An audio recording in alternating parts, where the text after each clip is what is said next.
حضرت بلال حبشی رضی اللہ تعالیٰ عنہ مشہور صحابی ہیں جو مسجد نبوی کے ہمیشہ مؤذن رہے۔ شروع میں ایک کافر کے غلام تھے، اسلام لے آئے جس کی وجہ سے طرح طرح کی تکلیفیں دیے جاتے تھے۔ امیہ بن خلف جو مسلمانوں کا سخت دشمن تھا، ان کو سخت گرمی میں دوپہر کے وقت تپتی ہوئی ریت پر سیدھا لٹا کر ان کے سینے پر پتھر کی بڑی چٹان رکھ دیتا تھا تاکہ وہ حرکت نہ کر سکیں، اور کہتا تھا کہ یا اس حال میں مر جائیں اور زندگی چاہیں تو اسلام سے ہٹ جائیں، مگر وہ اس حال میں بھی احد احد کہتے تھے، یعنی معبود ایک ہی ہے۔ رات کو زنجیروں میں باندھ کر کوڑے لگائے جاتے اور اگلے دن ان زخموں کو گرم زمین پر ڈال کر اور زیادہ زخمی کیا جاتا تاکہ بے قرار ہو کر اسلام سے پھر جاویں یا تڑپ تڑپ کر مر جائیں۔ عذاب دینے والے اکتا جاتے، کبھی ابو جہل کا نمبر آتا، کبھی امیہ بن خلف کا، کبھی اوروں کا، اور ہر شخص اس کی کوشش کرتا کہ تکلیف دینے میں زور ختم کر دے۔ حضرت ابو بکر صدیق رضی اللہ تعالی عنہ نے اس حالت میں دیکھا تو ان کو خرید کر آزاد فرمایا۔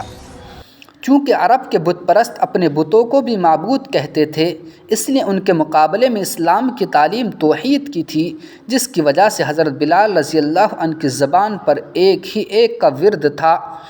یہ تعلق اور عشق کی بات ہے۔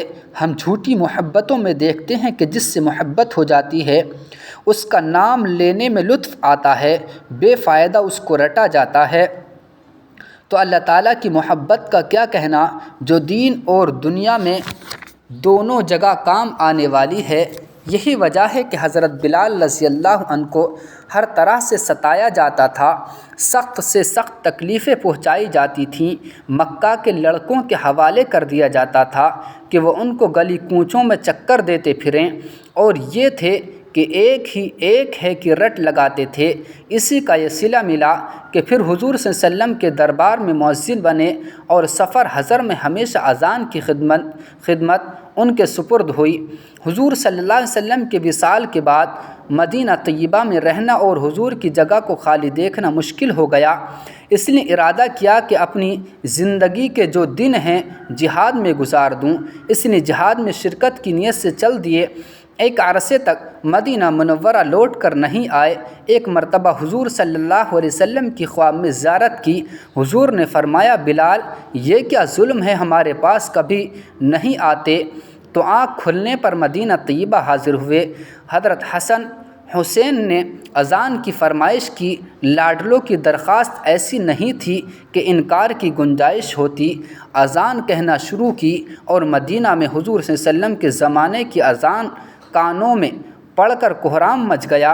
عورتیں تک روتی ہوئی گھر سے نکل پڑیں۔ چند روز قیام کے بعد واپس ہوئے اور 20 ہجری کے قریب دمشق میں وصال ہوا۔